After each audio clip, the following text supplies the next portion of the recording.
اسی کے اندر ہم تمام پرستی کا شکار ہو گئے، بدفعلی کا شکار ہو گئے، بدشگونی کا شکار ہو گئے، تو پھر گویا کہ ہم نے اپنے عقیدے کو ہی باطل کر دیا۔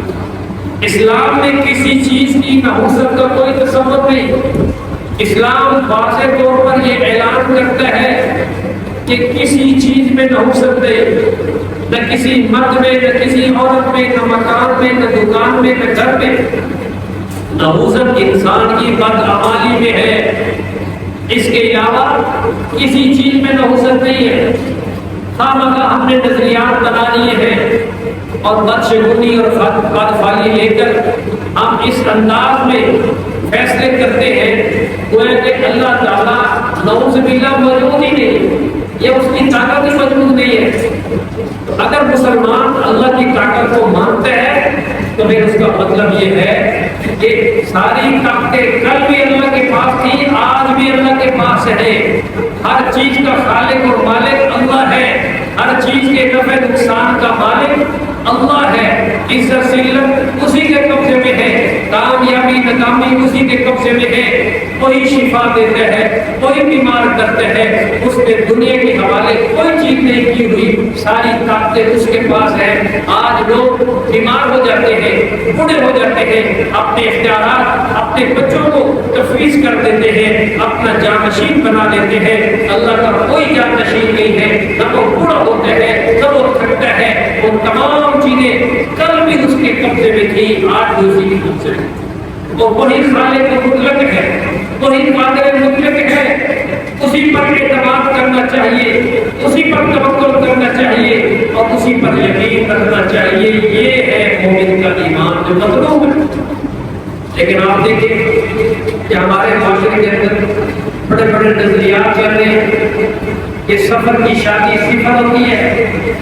اس کا مطلب یہ ہے کہ سفر کے اندر جو شادی ہوگی وہ کامیاب نہیں ہوگی، طلاق ہو جائے گی۔ تو ربیع الاول کے مہینے میں، شوال کے مہینے میں جو شادی ہوتی ہے تو کیا اس کو طلاق نہیں ہو سکتی؟ یہ سارے غلط نظریات ہیں۔ پھر کہتے ہیں کہ سفر کے مہینے میں جو بھی کام آپ دینا شروع کریں گے تو وہ کام انجام کو نہیں پہنچے گا، یہ بھی غلط نظریہ ہے۔ اسلام میں تو کوئی وہ بات نہیں ہے۔ آپ حدیث دیکھیں، کئی حدیث میں ہمیں یہ ملتا ہے لا سفر، یہ ہمیں جملہ ملتا ہے حدیث کی کتابوں میں کہ اللہ کے نبی نے واضح طور پر ارشاد فرما دیا کہ سفر کے مہینے میں کوئی نحوست نہیں ہے۔ اس مہینے کے اندر افات و بریات اور یہ جو تمام پرستی کے عقائد ہیں ان میں یقین مت رکھنا، لا سفر۔ اور حدیث پاک سن لیجیے، بخاری شریف کی حدیث ہے، لا عدوہ، بیماری متعدی نہیں ہوتی، یعنی ایک سے دوسرے کو خود بخود لگتی جائے ایسا ممکن نہیں، بلکہ اللہ کے حکم سے بیماری لگتی ہے۔ اور ملاقیہ کا نحوست کا کوئی تصور نہیں ہے۔ آج لوگ ایک دوسرے کو منحوس کہہ دیتے ہیں، نحوست کہہ دیتے ہیں کہ نحوست پھیلی ہوئی ہے، نحوست ہے ہی نہیں۔ نحوست بدعمالی کی وجہ سے ہوتی ہے، بے نمازی کی نحوست ہوتی ہے، ناپاکی کی نحوست ہوتی ہے۔ اگر کوئی بندہ ناپاک ہے، غسل کی ضرورت ہے، شریف غسل نہیں کرتا، پاک نحوست آئے گی۔ اگر وہ وضو نہیں کرتا اب نحوست آئے گی، نماز نہیں پڑھتا اب نحوست آئے گی۔ اور اسی طریقے سے ہمارے ہاں یہ بھی کہا جاتا ہے کہ 13 تیزی یعنی پہلے 13 دن یہ بڑے سخت ہیں، اور ان مہینوں کی کے اندر کچھ لوگ ان نحوست کا ازالہ کرنے کے لیے مختلف ہیلے بہانے کرتے ہیں۔ کچھ کالے چنے وہ صدقہ کرتے ہیں، کچھ آٹے کی گولیاں سے بنا کے وہ تالابوں میں ڈالتے ہیں، اور اسی طریقے سے اور کئی ایسے کام اپنے اپنے وقت کے مطابق چل رہے ہیں۔ یہ سب بدعات ہیں، خرافات ہیں۔ جب نحوست ہے ہی نہیں تو ان چیزوں کی کرنے کی ضرورت کیا؟ کہتے جی صدقہ خیرات نہیں کرنا چاہیے، کوئی صدقہ خیرات ہر حال میں کرنا چاہیے، ہر وقت کرنا چاہیے، اس کے لیے کوئی وقت مقرر نہیں، اس کے لیے کوئی قید نہیں ہے، دن میں کرے رات میں کرے جب مرضی کرے، کوئی رکاوٹ نہیں ہے۔ لیکن وقت مقرر کر دینا نفلی صدقے کا، اور اسی طریقے سے چیز متعین کر دینا، جیسے ہمارے یہاں کالا بکرا عام طور پر صدقے کا دیا جاتا ہے۔ بھائی جب بھی مدرسے میں یا کسی غریب کو کوئی بکرا وغیرہ دینا ہے یا مرغا دینا ہے تو کعبہ ڈھونڈو. بھائی کعبہ کہاں سے آ گیا؟ اسلام میں تو ایسی کوئی چیز نہیں ہے. جو مرضی بکرا دے دو، وہ وائٹ ہو، بلیک ہو، وہ سرخ ہو، براؤن ہو، جو بھی کلر ہو. تو کلروں کے میچنگ کرنا اور کلروں سے یہ کہنا کہ یہ کلر یوں ہے، یہ کلر یوں ہے، یہ سب غلط ہے. یاد رکھیں صدقہ خیرات کی بات ہے یہ تو آپ کو ایک مشورہ دے دیتا ہوں. آج کے دور میں اور ہر دور میں اپنی عادت بنا لے روزانہ صدقہ کیا، چاہے 10 روپئے کیوں نہ ہو، جتنے اللہ نے وسعت دی ہے دے دیا. کئی لوگ کہتے ہیں کہ کوئی تھا ہی نہیں لینے والا، ہم کس کو دیں؟ تو بھائی ایک دراز ایک ڈبہ گھر میں بنایا اس میں ڈالتے ہیں، جب جیب میں ڈالے مار جائے، جب کوئی مل جائے اس کو دے دیں. مسجد میں بھی آپ ڈال سکتے ہیں. تو یوں نہ ہو اپنے گھر میں اپنے دراز میں کہیں بھی ڈالتے جائیں. تو یہ سارے ممکنات ہیں. اور صدقہ خیرات کا آپ کو میں کیوں مشورہ دے رہا ہوں؟ یہ صدقہ جو ہے وہ رزق کو کھینچتا ہے. صدقہ رزق کو کھینچتا ہے. آپ نے صدقہ دینا، ادھر سے رزق وہاں سے آئے گا جہاں سے کہم و گمان نہیں ہوگا.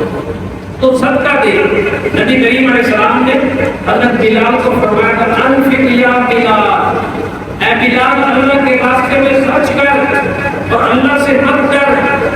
وہ اللہ صدقے کی برکت سے تیرے مال کو بڑھا دے، تیرے مال کو بڑھا دے. اسی طریقے سے بڑی چیزیں چل رہی ہیں. لوگوں نے ستاروں کو خدا بنا لیا اور یہی پتھر پھر وہ اپنی انگوٹھی میں پہنتے ہیں، نگ پہنتے ہیں، ابھی فیروزہ.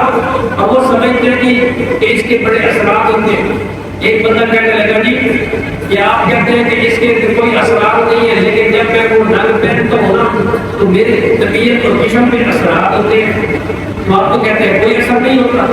تو میں نے کہا دیکھو انسان جیسے گمان کرے گا اللہ ویسے کرے گا. اب ہندو سمجھتے ہیں کہ ہمیں کون ہماری مشکلیں ٹالتا ہے، مشکلیں حل کرتا ہے؟ بھگوان بدھ. تو وہ اللہ تعالیٰ ان کے ذریعے سے ان کے مسئلے حل کر دیتے ہیں. مسئلے حل اللہ ہی کرتا ہے، لیکن جو لوگ جس گمان سے چلیں گے اللہ ان کو ویسے ہی چلائے گا. بات سمجھ آ رہی ہے؟ تو یہ جو پتھر ہے ان کے اندر کوئی طاقت ہے ہی نہیں نفع نقصان کی. اور بھائی ہمارے سامنے تو اسلامی تاریخ بڑی پڑی ہے. حضرت ابراہیم علیہ السلام کا واقعہ کہ یہ بدھ نہ نفع دے سکتے ہیں نہ نقصان دے سکتے ہیں. وہی پتھر ان سے بدھ بنے ہوتے ہیں. اب یہ پتھر جب انگوٹھی کی شکل میں اور عقیقے کی شکل میں اور ہم نک کی شکل میں ہماری انگلی میں آئے گا تو اب یہ نفع نقصان کا مالک ہو جائے گا. اور اسی طریقے سے حضرت سیدنا عمر رضی اللہ تعالیٰ عنہ جب حجر اسود کو بوسہ دے رہے تھے تو آپ کا وہ مشہور جملہ کہ آپ کو فرمایا اے حجر اسود تو ایک پتھر ہی ہے، تو نفع نقصان کا کوئی مالک نہیں ہے. اگر میرے نبی نے تجھے بوسہ نہ دیا ہوگا تو میں بھی تجھے بوسہ نہ دیا. محض بوسہ نبی کی سنت سمجھ کے دے رہے ہیں، نفع نقصان نہیں ہے. بھائی اسی چیز کو تو چھوڑ کے آئے ہیں، اسی چیز کو چھوڑ کے آئے ہیں. اور آج مسلمان ہونے کے بعد بھی اگر پتھروں کے اندر، ستاروں کے اندر اور نجومیوں کے ہاتھ میں ہمارا مستقبل اور تقدیر آ گئی ہے تو پھر اللہ کا حال ہے. یہ سب غلط ہے. اب نجومی کے پاس ہاتھ دکھانے جاتے ہیں، اس سے پوچھتے ہیں، وہ جناب اپنے حساب کتاب کے ذریعے سے وہ بتاتا ہے تیرا فیوچر یوں ہے اور خود اس کا فیوچر کیا ہے. خود بات پہ بیٹھا ہے، خود اس کے پاس اتنے مال کی فراوانی نہیں ہے لیکن دوسروں کو راستہ بتا رہا ہے. تو یاد رکھیں ہمارا سب کچھ ہر چیز کا خالق مالک کون ہے؟ یہ عقیدہ رکھنا ہے. اس کے سوا سارے عقیدے باطل ہیں. تمام نبیوں کی محنت کا خلاصہ یہ ہے کہ اللہ ہی وحدہ لا شریک ہے. نفع نقصان اسی کے ہاتھ میں، کسی اور کے ہاتھ میں نہیں دیا. کوئی کسی کو نفع نہیں پہنچا سکتا، کوئی کسی کو نقصان نہیں پہنچا سکتا. سارے نفع سارے نقصان اللہ کے ہاتھ میں ہے. یہ ہم نے عقیدہ رکھنا ہے. پھر ہمارے ہاں